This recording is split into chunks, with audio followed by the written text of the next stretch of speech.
Kështu që ka disa njerëz të cilët marrin përgjegjësinë të drejtojnë, dhe këta janë ministra shëndetësie, siç është në rastin konkret, zonja që flasim, një mjeke, një shkencëtare, një grua me zemër. Unë uroj fort që në mos bëftë asgjë tjetër të bëj këtë, të rregulloj sheret e brendshme, të cilët mbajnë në këmbë njerëz që shkatrojnë karriera të rëndësishme ose shkaktojnë shere të forta që largojnë pacientët. Sepse ai spital është për të pasur pacient që i shëron, dhe jo për të shëruar ato gjërat e vogla që vëm të gjithë në spital, dhe pastaj për të mëdha themi s'është këtu. Se kjo më ndodhi para ca kohësh. Pash një pavion të jashtëzakonshëm, ku ishte vënë dorë në mënyrë të jashtëzakonshme, ca mjek fantastik, po vetëm një pacient pash aty. Një fëmijë të sëmur me kancer. E kuptova që fëmijët, nënat, i sjellin aty për diagnostifikim, kur kanë gjërat lehta i lën, po për gjërat vështira ikin. Dhe ato dhoma janë bosh qofshin gjithmonë, sa më pak sëmundje paqen, po nuk është e vërtet që janë pak, dhe nuk është e vërtet që s'kemi të sëmur, po s'kemi besim të sistemi. E pra këta mjek kanë mjekuar dhe 97-ën, kanë qenë aty në krye detyrës, janë njerëzit tanë, janë mjekët tanë, kanë bërë gjithçka, janë aty, nuk janë larguar, janë kthyer nga jashtë, janë më të mirë se ç'kanë qenë, kanë mjete shumë më të mira se ç'kanë qenë. Po besimi te ta është jashtëzakonisht i ulët tani që flasim, dhe po flas për besimin, sidomos te smundjet e rënda. Dhe kjo është e rëndë. Dhe kjo i takon njerëzve, të cilët drejtojnë, të rikthejnë besimin. Unë tek njerëzit që besoj. Dhe më ka pangthi, kur lexova librin e Mirës, realisht kështu jam mbledhur, duke menduar çfarë të merri të vi një gjë e tillë, të vi një sfidë e tillë, çfarë të merri. Për njerëzit që ke folur kaq mirë që ke besuar, të thuash, jo, se kisha për vete, kisha për tjerat. Jo, nuk do doja kur që kjo të jetë e vërtet. Ne kemi në dorë, bashkë me Mirën, bashkë me shumë zëra, bashkë me letrën e fundit të Ina Kasimatit, bashkë me zëra vajzash dhe grash, edhe zërin e Alketës, Alketa Cukallës, që foli para një viti, ndërsa ishim bashkë për kancerin e gjirit në Albanën. Edhe të Ninës, të cilën kemi intervistuar para se t'i ikte. Bashkë me zërin e shumë grave që s'janë më, dhe grave që ja kanë dalë, të cilat kanë turp të flasin. Ta lëmë më njanë turpin, të bëhemi bashkë, të flasim. Kundër, sepse sistemi këtë bën. Sa më shumë turp të kemi ne, sa më shumë frikë të kemi ne, aq më shumë forcohet ai në të keq.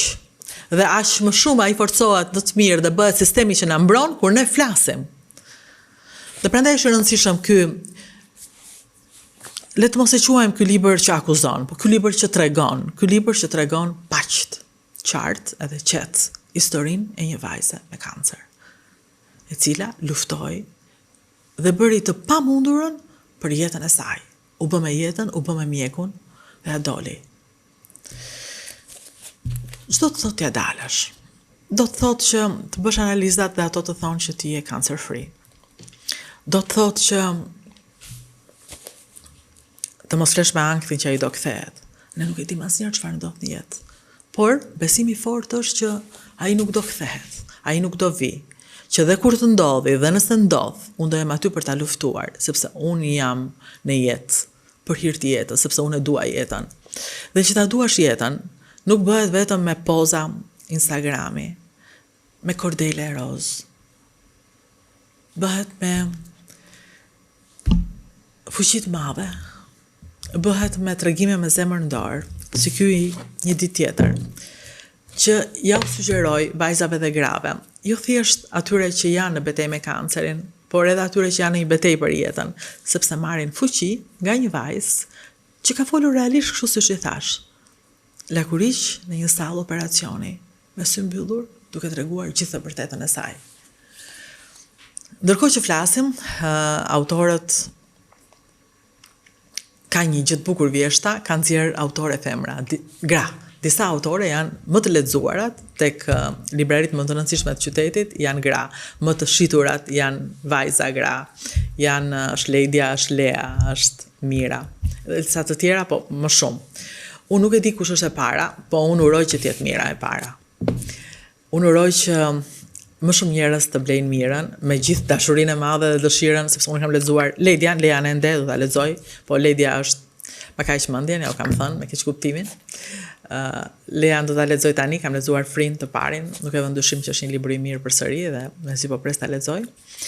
Por unë nëse do bëj një konkurs për të treja, pavarësisht leximit do thosha Mira. E dini pse? Sepse po e them me fjalët e Elena Kadares, kur një ditë flisja, nuk e di se për kë, për dikë që ishte jashtë, për një juriste kam përshtypjen që ja kishte dalë, bënte diçka fantastike. Elena Kadare, një grua që shkruan gjithmonë në momentin e duhur, kur një njeri ka nevojë të dëgjojë një fjalë, më shkroi një mesazh dhe më tha: të vështirë kanë ato që e dalin jashtë, por gëzoju vetes, sepse ti e ke shumë të vështirë, ti e ke pasur shumë të vështirë duke ndënjur këtu. Këtu është shumë e vështirë, bjetesa. E thash në mënyrë prozaike, e thash shumë bukur, siç flet Elena Kadare, një fat i madh që e kemi atë zonjë. Dhe unë me këto fjalë po ja them Mirës, të vështirë ka Leja dhe Ledia të shkruaj dhe të jetë bestseller, por ti ke pasur më të vështirë, edhe jetën, edhe ekzistencën, edhe shkrimin. Kështu që unë votoj për ty, ti je para për mua.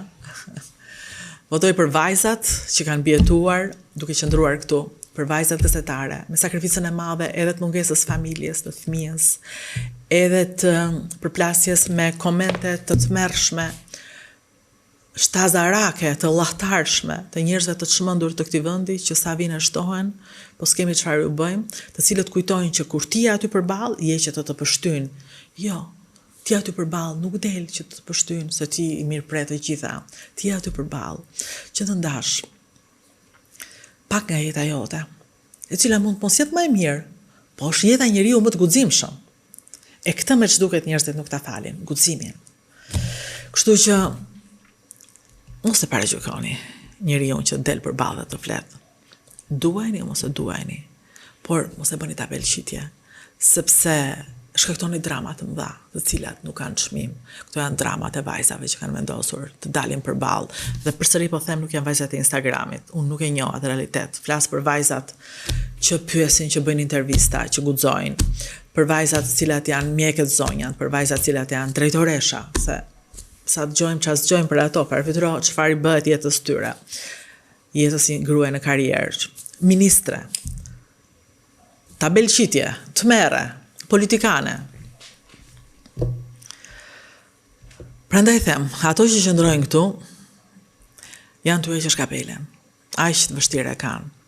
Dhe edhe pse nuk do ketë një ditë një garë për të thënë kush iku e kush erdhi, kush mbijetoi, mendoj që nuk do ketë.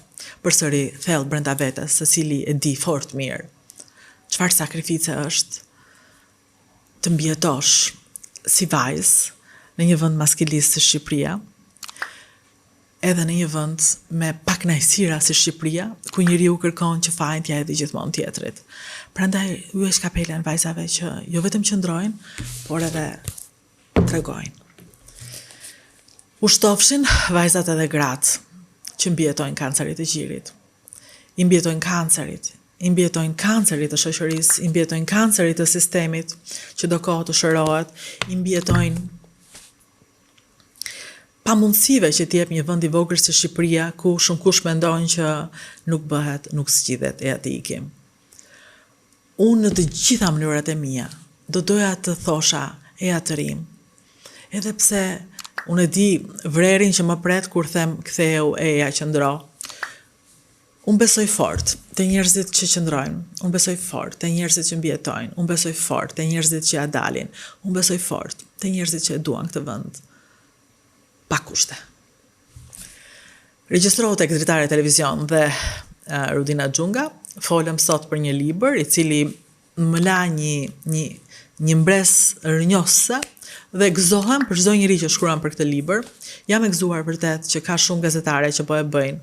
Nuk e bëjnë se Mira është njëra prej nesh dhe gazetare, po mbase e bëjnë dhe për këtë dhe shumë mirë bëjnë. E bëjnë se është libër i mirë. Regjistrohu tek Dritare Televizion dhe Rudina Xhunga është një kanal i cili është kanali yt, i shumë zërave të cilat bëjnë një zë të madh të rëndësishëm. Dritare Televizion.